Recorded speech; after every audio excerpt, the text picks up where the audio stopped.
Le vaisseau amiral du vice-amiral Takeo Kurita, le Musashi, menait la force du centre dans la mer de Shibuyan.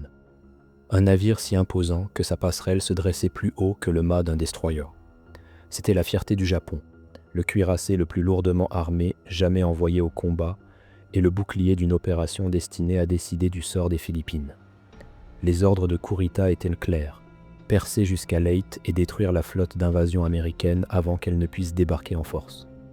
Mais alors que sa flotte progressait à travers les étroits passages maritimes, les vigies commencèrent à signaler de fines traînées blanches haut dans le ciel.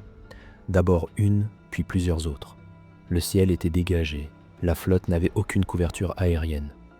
Kurita observait en silence les traînées de condensation s'épaissir, s'étirant vers lui.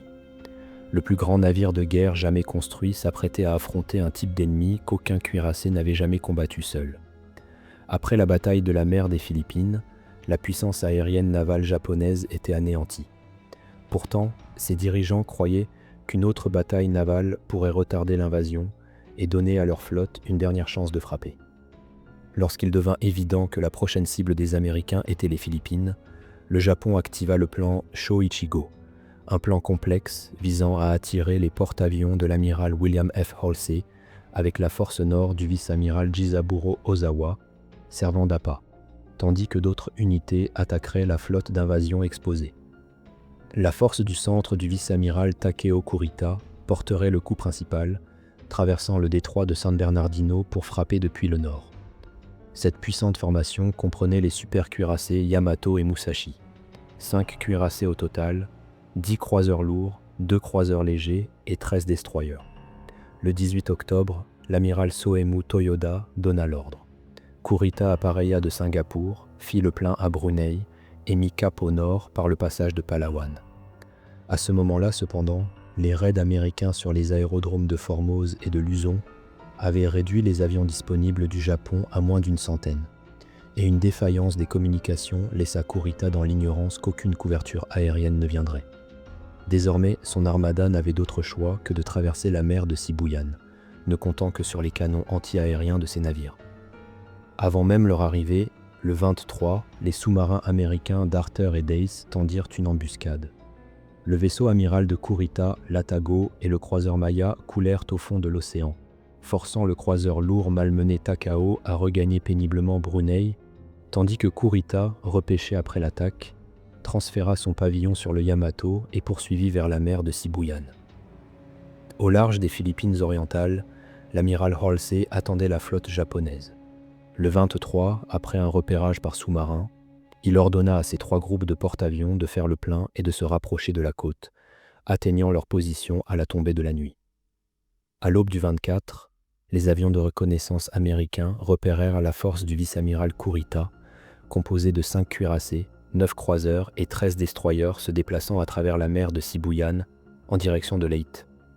L'amiral Halsey ordonna immédiatement à ses porte-avions de lancer leurs appareils, envoyant vague après vague de bombardiers vers la cible. Alors que les premiers groupes d'attaque se formaient, les opérateurs radars à bord de ces navires détectèrent plusieurs grandes formations aériennes japonaises approchant du nord-ouest. Ces appareils étaient des avions terrestres de Luzon et des avions embarqués de la force nord du vice-amiral Ozawa. Initialement destinés à défendre la progression de Kurita, les protecteurs vidèrent plutôt leurs munitions contre la force opérationnelle de Halsey.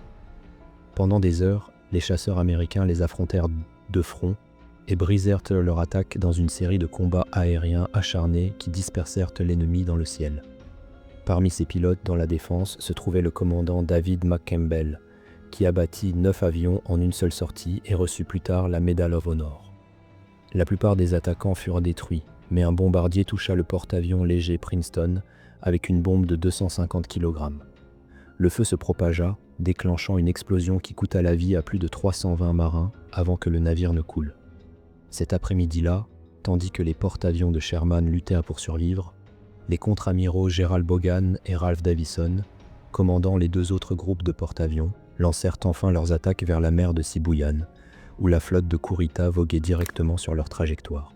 Du milieu de la matinée jusqu'au début d'après-midi du 24 octobre, les avions embarqués américains martelèrent les forces de l'amiral Kurita encore et encore alors qu'elles traversaient la mer de Shibuyan sur le flanc ouest des Philippines. chaque vague d'attaque plus punitive que la précédente.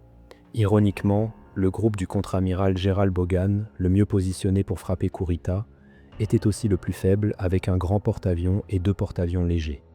Le groupe plus puissant du vice-amiral John McCain était encore en route vers Ulithi pour ravitaillement, bien que l'amiral Halsey ait rappelé McCain. Le retard signifiait que près de 40% de la puissance aérienne de la 3e flotte manquerait entièrement la bataille. Les appareils commencèrent leurs attaques à 10h26, avec 45 chasseurs, bombardiers en piqué et avions torpilleurs des porte-avions intrépides et cabots constituant la vague initiale, où ciel dégagé et beau temps accueillirent les aviateurs alors qu'ils volèrent vers l'ouest.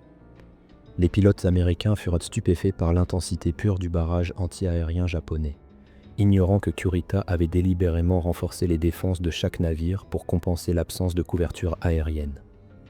En conséquence, plus de 100 canons tonnèrent depuis les cuirassés et croiseurs de Kurita, tandis que les destroyers en ajoutaient des dizaines d'autres. Pourtant, surpris et soulagés par l'absence de chasseurs ennemis, les chasseurs américains descendirent d'abord, mitraillant les navires japonais pour forcer les artilleurs à se mettre à couvert. Les avions torpilleurs et bombardiers en piqué suivirent, espérant frapper une défense désorganisée. La plupart des appareils se concentrèrent sur le cuirassé géant Musashi, dont les plaques d'acier renforcées absorbèrent un châtiment énorme. Les attaques touchèrent également les cuirassés Nagato et Yamato, bien que le croiseur Myoko subit les dégâts les plus lourds et dut faire demi-tour vers Brunei via la baie de Coron. Alors que vague après vague poursuivait l'assaut, infligeant de nouveaux dégâts au Musashi et à d'autres navires de la formation de Kurita, l'amiral japonais désespéré envoya un message urgent à l'amiral Ozawa, demandant s'ils avaient réussi à attirer les Américains loin du détroit de San Bernardino et sollicitant également un soutien de chasseurs depuis Manille. Cependant, ces appareils étaient occupés à attaquer les porte-avions de Sherman à l'est, laissant Kurita espérer que la flotte sacrificielle avait accompli sa mission. Au début d'après-midi, le Musashi peinait à progresser au large de la mer de Sibuyan, et les pilotes commencèrent à concentrer leurs efforts contre le cuirassé blessé, envoyant d'innombrables bombes et torpilles sur sa coque robuste et le faisant développer une gîte notable. Rappelant l'intensité de l'assaut, selon le commandant Dan Smith, « Quand nous avons basculé pour notre piquet, nous sommes entrés dans une couche nuageuse et les canons se sont tus parce qu'ils ne pouvaient pas nous voir. Quand nous avons émergé des nuages, ils ont rouvert le feu comme les marteaux de l'enfer. La dernière fois que j'ai vu le Musashi, il était arrêté net dans l'eau, et tout son gaillard d'avant était submergé. » Une deuxième vague de l'Intrépide, de l'Essex et du Lexington pressa l'attaque. Les bombardiers en piqué Helldiver de l'escadrille VB-15 de l'Essex et les Hellcat du VF-15 marquèrent 10 autres coups sur le cuirassé incliné. Alors que le Musashi se retirait, luttant pour rester à flot, une troisième vague arriva des porte-avions Enterprise et Franklin. Ces appareils le frappèrent de 11 bombes et 8 torpilles supplémentaires, poussant le navire massif au-delà du point de survie.